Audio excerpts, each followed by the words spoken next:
So break it down for me. Made in Baltimore. Talk to me about the early upbringing. I mean, what was some of the music coming out the crib? I mean, talk to me. Oh, wow. Like, I've been influenced by pretty much everyone I've ever met in my life, pretty much. So I grew up in church. So obviously, you know, going to church, listening to gospel music on the way home from school and on the way to church or whatever. And then my stepfather, he's really big into like 70s and like 60s, 70s, 80s music. So like groups like Sly and the Family Stone, Earth, Wind and Fire, listening to that on the way to school, it gives me a different outlook on like music. I had my childhood best friend.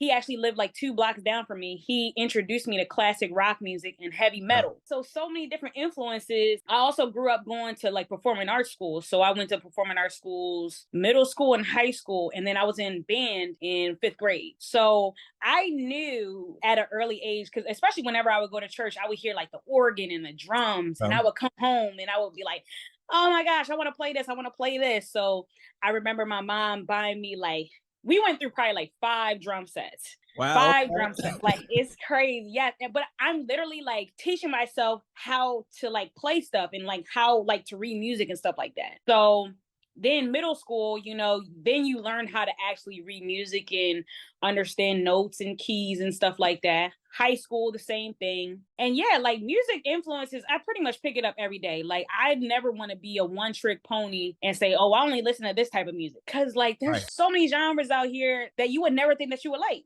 Like, I would never have thought I like country music. But some days I wake up, I'm like blasting Garth Brooks in here. Like, yo, some of the great writers, like seriously, like country music, the writing, the lyrical ability, like if you listen, you in tune with yourself, you're like, man, that's a real story. I can feel that. You know what I mean? Yes. It's dope. Yes. I like it. That's dope. So you got a musical background. Awesome. And you started early. When did you realize like, yo, DJing can really be a thing for me? Like, this is something I can do.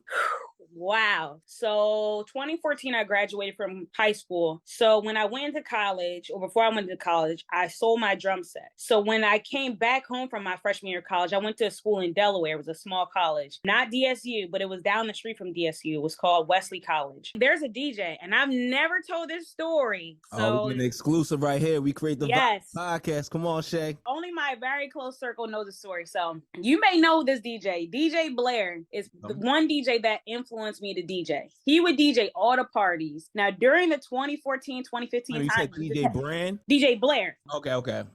All of them, like pretty much from Philly. Diamond Cuts. Yeah, she's nasty. I'm hip. Blair would DJ all the parties. I mean, during the 2014, 2015 years, you just had to be there. Like, his mixes is crazy. Anytime I would go to a party, he would be DJing. It's almost like you just knew the party was going to be lit because he was DJing. So I would say he inspired me the most to start DJing, because I'm like, damn, like, he's really tough. Like, I would listen to his mixes probably like once or twice a week, or anytime he dropped a new mix. So May of 2015, I came home from college and I brought my own equipment and just taught myself. I was on YouTube, literally spending hours. Like, how do they do that? Downloading music. Like, hours downloading music. So it'll be 8 years in May. Very dope, man. Very dope. What was your biggest challenge starting out as a DJ? Wow. Getting booked. Getting booked. Right.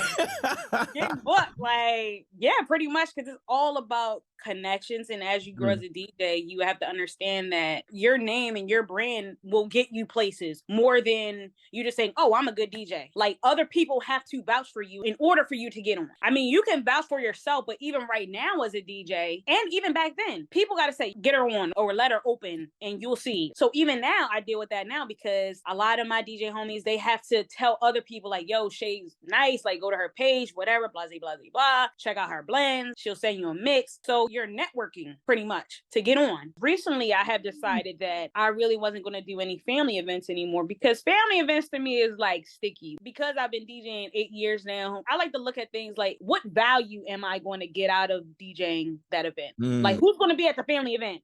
Who's going to be there? No, you said something that's key.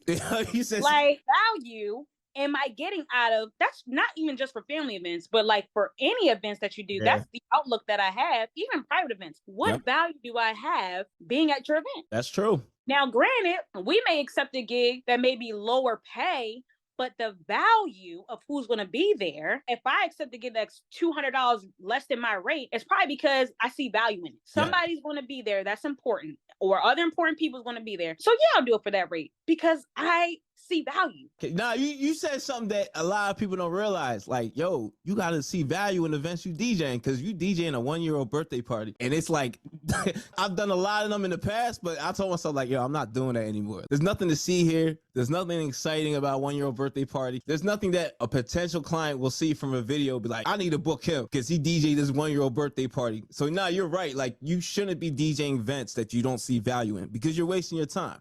And everything is not a money grab. That's how we got to start thinking. Like, it's not always about, yo, I'm gonna get paid for this. If this event is not valuable, why waste your time? I made it a decision. I'm just very selective now at what events I do. It has to be worth my time. And you said it with the whole value thing, but my time means everything to me. It's not even about the money for me DJing. That's how you know, because newer DJs now, everybody's so excited to get put on. But when you still constantly do gigs and stuff like that, you're going to see for yourself. Shit don't even be worth your time or the money. Right. Why would I choose to be at this event when I could be at this other event making less? But again, the value has to be there. If you're enjoying the content you're watching right now and you want to level up and create vibes at all the events you DJ at, well, make sure you subscribe to us right